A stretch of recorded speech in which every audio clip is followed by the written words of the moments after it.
On this Saturday, we are learning more about the London terrorist who killed 4, including 1 American this week. Shocking, he has deep ties to Saudi Arabia and lived there at least twice. Another couple of dots the British didn't connect in the lead up to the attack.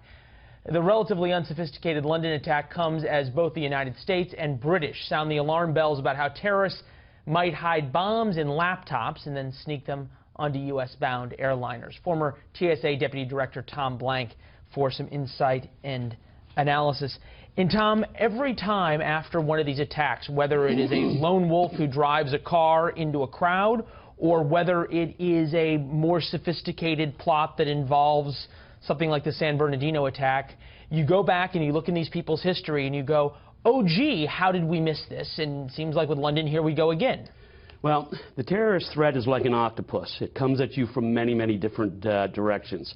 And it's a balancing act so that you can maintain civil freedoms, privacy risks in the society and not devote and not abandon our values. At the same time, we're trying to keep people free. Finding that balance can be a very difficult proposition. It always can be a difficult proposition, and the one word that everyone keeps coming back to when we have this discussion is they talk about balancing the privacy concerns of everybody.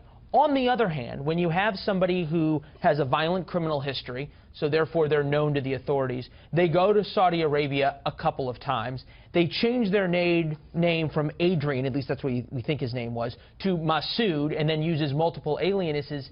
At some point, does the society say, by those actions, you've given up a certain number of your rights to privacy, and wouldn't that make all of us safer? It depends over what period of time. In other words, when we look at these sort of lone wolf attacks, and this one may not be lone wolf, by the way, since there have been 9 people arrested that are associated with him. But think about a lone wolf. We do know that they travel to countries that sponsor terrorism. We do know that they seem to be disassociated from society. Often violent in their backgrounds for other reasons. Often violent. They have interacted with authorities. We know that that's a given. But that fits so many people. Over what period of time should we surveil these people? Months, weeks, or years in order to prevent this kind of one-off lone wolf event? Well, and you think about it, even the best surveillance in the world on this fellow, had they been trailing him as he drove down Westminster Bridge, may not have stopped it until it was stopped and he crashed in to Westminster itself. And it brings us to this sort of divide now that we've seen. Terror up until 2001 was sort of these one-off, well-planned attacks. Then you had September 11th, which is extraordinarily sophisticated in its planning and in its execution. And now we're at the point where we have sort of both things happening. These unsophisticated attacks in London with cars started in the West Bank. And then you have these very sophisticated attacks that are being planned, allegedly. We just learned about the idea that now you can't bring laptops on some planes because the terrorists are working to hide a bomb in a laptop and then take it through airports that have less than stellar security. Well, addressing the aviation domain, we know that the terrorists remain highly interested in that as an avenue of attack. It's because it's so terribly disruptive. Now, what had happened in this instance is that we know that bombs and bomb materials are constantly being reviewed, updated, and changed.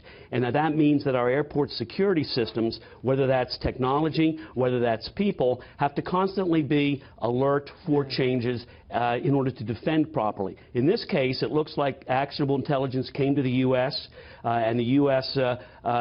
Only has certain control over those foreign carriers. Right. So it says, all right, you know, these foreign carriers are not. Although a lot of questions about whether or not it's comprehensive enough. If somebody could just take a bomb from Cairo to Paris and then get on a U.S.-bound flight. Tom, appreciate your insights as always. Hopefully we don't have to have you back and talk about it once an attack on an airplane has happened. Thanks very much. All right.